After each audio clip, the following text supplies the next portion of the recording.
Et salut tout le monde. Aujourd'hui, petite vidéo détente parce qu'on va parler de couteaux suisses que voici.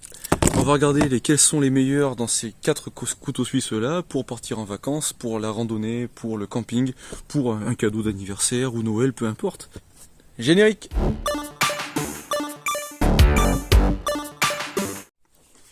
Voilà les 4 couteaux suisses que je vais vous présenter. Et ça, ce n'est pas un couteau suisse, par contre c'est un aiguiseur de chez Victorinox qui a quelques particularités. Je vous en parlerai à la fin. Les couteaux suisses, tous autant qu'ils sont là, mesurent 91 mm en longueur. Ensuite en largeur, ils mesurent tous 26 mm. Donc la lame ici qui dépasse jusqu'à l'arrière. On a 26 mm. Après ce qui va différencier, c'est la hauteur. Voilà, c'est comme ça qu'on mesure un couteau suisse. En hauteur ici. Donc, en premier, nous avons le Handyman. Celui-ci est pas neuf, parce que je m'en suis quand même pas mal servi, mais j'en ai pris bien soin, ce qui fait qu'il s'ouvre bien tout partout, et il est impeccable. Pour commencer, on va avoir la grande lame, qui mesure 59 mm de longueur, avec un super tranchant. Alors, 59 mm, c'est un peu court. Franchement, quand on le sort pour manger, même si ça dépanne, c'est bien, ça étale bien le pâté, ça coupe bien le beefsteak.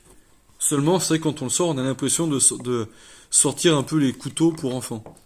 C'est un peu le problème. C'est pour ça que je recommande d'avoir un vrai couteau de table pour manger. Mais n'empêche que ça fait le taf. Le tranchant est très très bon. Le gros avantage, c'est un très bon inox, donc il ne rouille pas du tout. C'est un inox qui est assez souple, donc il finit par s'émousser relativement rapidement, mais avec l'aiguiseur, franchement, ça ne pose pas de problème parce qu'il s'aiguise tout seul.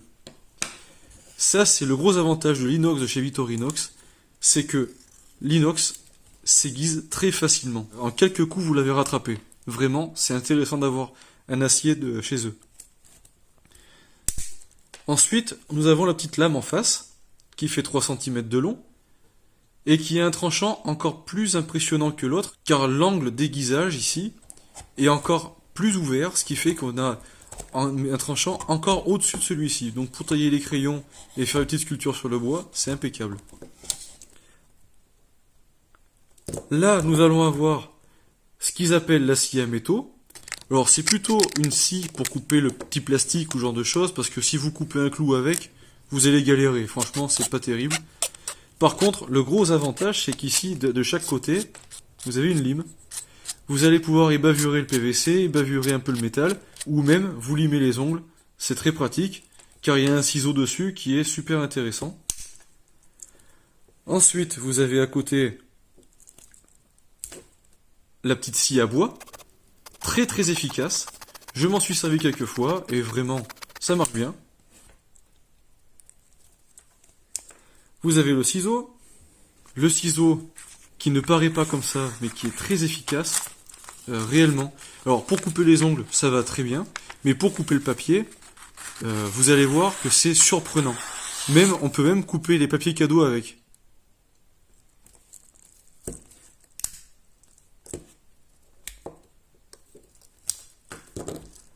La petite pince. Alors pour resserrer des petits écrous, ce sera faisable. Si c'est trop gros, forcément vu la taille de la pince, ça ne pourra pas. Par contre, pour pouvoir serrer les plombs d'une ligne de canne à pêche ou genre de choses, c'est très bien. Pour enlever les petites agrafes qui dépassent de quelque chose, c'est impeccable. Enfin, il y a quand même des utilités qui valent le coup avec ça. Surtout que ici, là, vous avez un petit coupe-câble ici. Vous mettez le câble dedans et hop, vous pouvez le couper.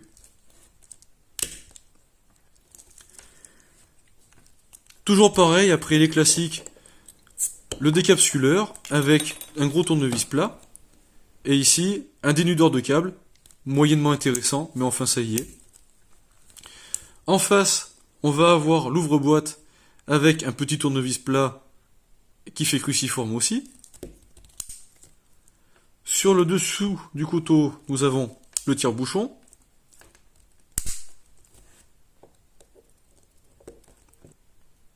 Un petit ciseau à bois, qui n'a pas grande utilité, mais enfin c'est là, ça peut toujours servir. Je crois que je m'en suis jamais servi.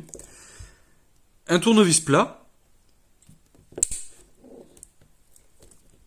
un crochet, très pratique pour tirer les sardines ou alors pour tirer une poignée de marmite qui est chaude ou autre chose, je sais pas.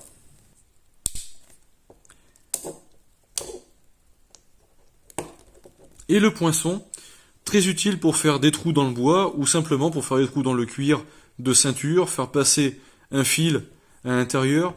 Enfin, il a des utilités. J'ai fait une vidéo sur le petit Tinker où je montre quelques outils de ce couteau suisse.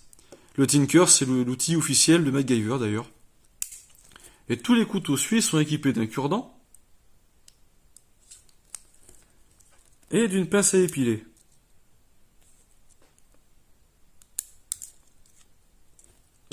Voilà pour le handyman.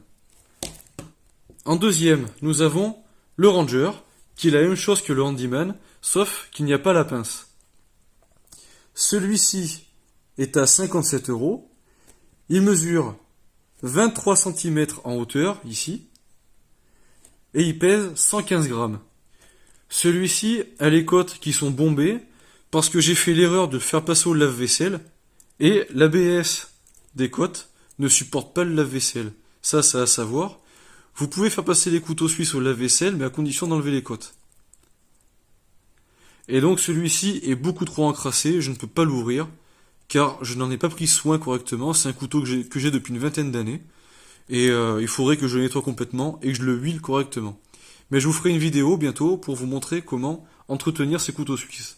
Après le Huntsman, alors celui-ci, c'est un petit peu l'emblème du couteau suisse, car vraiment c'est celui qu'on voit le plus. Il est très vendu, c'est un petit peu la référence. Celui-ci est à 41 €, il pèse 98 grammes et il mesure 21 mm de hauteur. C'est la même chose que le Ranger, sauf qu'il n'a pas l'acier à métaux. Et en dernier, je vous montre le compact, qui est super bien pensé. Il est génial, c'est celui qui me suit le plus au final, parce que celui-ci n'a pas de froufrou, il a seulement le nécessaire. Alors celui-ci est à 47 €, il pèse 64 grammes et il fait 15 mm d'épaisseur. Dessus, nous allons avoir le petit outil combo, c'est-à-dire que celui-ci fait aussi bien ouvre-boîte que décapsuleur.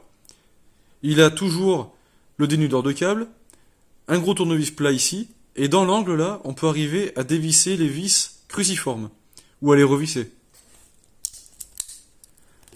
On a toujours la grande lame, on a le ciseau, donc là on a vraiment juste le nécessaire. De l'autre côté nous avons le tire-bouchon, avec un petit tournevis plat ici, qui sert à revisser les petites vis de lunettes. Hop, il se met dans le tire-bouchon. Caché dans la cote ici, nous avons une petite aiguille en inox, qui est une aiguille, c'est pratique pour différentes choses, notamment pour pouvoir enlever les cartes SIM de téléphone portable. Ça fait le bon diamètre, on peut arriver à sortir la carte SIM avec ça. Et il se range dans le petit trou, que voilà. Hop.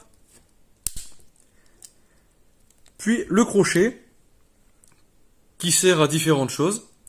Et celui-ci, ce qui est particulier, c'est que il a aussi une petite lime à cet endroit-là, pour pouvoir limer les ongles. C'est pas bête. Alors, moi, en ce qui me concerne, j'aurais préféré avoir le poinçon plutôt que le crochet. Mais enfin, le crochet peut tout de même servir.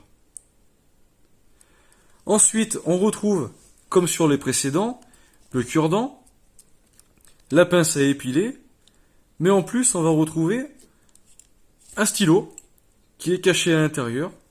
Un stylo qui peut servir forcément à plein de choses, à signer un papier, à écrire un petit pense-bête. Alors, on peut l'enfiler ici à l'emplacement du crochet, on referme, et on peut écrire, se servir de ça comme stylo. C'est pas bête.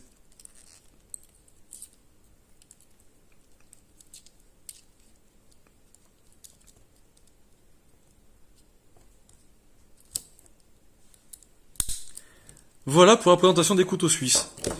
Et pour ce qui est d'affûter les couteaux suisses, nous allons avoir ce petit aiguiseur qui a d'un côté une pierre,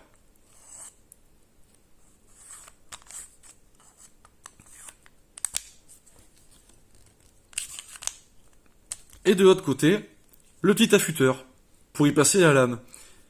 Alors bientôt je vous ferai une vidéo pour vous montrer les différentes façons d'affûter ces couteaux suisses ou même couteaux plus gros. On verra ce que ça donne comme ça. Comme ça vous pourrez voir ce que ça donne.